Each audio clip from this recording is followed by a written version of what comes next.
Byltur eru algengustu atvik sjúklinga sem liggja inn á spítölum. Á síðasta ári voru nærri 1000 byltur skráðar í atvikaskráningu spítalans. Þetta getur verið gríðarlega alvarlegt en það er talið að 5–6% byltna leiði til alvarlegra áverka hjá sjúklingum. Það er engin ein auðveld leið til þess að koma í veg fyrir byltur. Heldur þurfa allir heilbrigðisstarfsmenn að standa saman í að beita svona fjölþátta aðferðum til þess að fyrirbyggja byltur.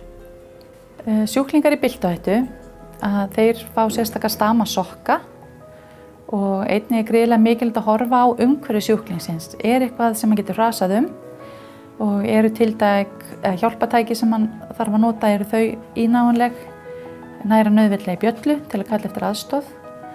Stundum gagnast að nota byltuvarnartæki eins og rafmáttur og það er það helst hjá sjúklingum sem geta ekki farið fram úr óstuddir og láta heldur ekki vita að þeir þurfi aðstöðuna. Og sjúklingar sem eru óáttaðir, órólegir eða með skert innsæi af einhverjum sökum, að það er þeir sem eru í sérstakri byltuhættu. Sjúklingar detta af mörgum orsökum og það er bæði ytri og innri þættir sem geta valdið byltum. Innri þættir eru til dæmis langvinnir og bráðir sjúkdómar, aldursteindir breytingar á sjón, jafnvægi, vitræni getu og fleira. Og ytri þættir eru til dæmis nýtt hverfi á sjúkrahúsi, fagleggi, æðaleggir, hjálpartæki sem passa ekki og svo framvegis. Þetta er samvinna og það þarf að vinna það þverfaglega mjög góðri teymisvinnu. En mikilvægir þættir samt innan læknis ábyrgðarsvið eru að greina og meðhöndla óráð.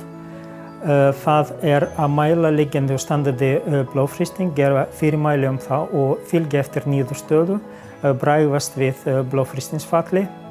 Það þarf annars fara yfir lyfjalisti viðkomandi og skoða hvort einhvert ónauðsynleg lyf eru á listanum og meta sjálfur eða biðja sjúkraþjálfara að meta líkamlega getu, jafnvægi, göngulag og vöðvastyrk.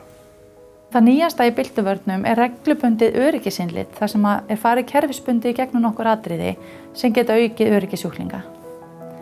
Og síðast en ekki síst er mikilvægt að sjúklingarnir sjálfir séu meðvitaðir að þeir séu í byltuhættu og fái fræðslu það hvað þeir geta sjálfir gert til þess að forðast slysin.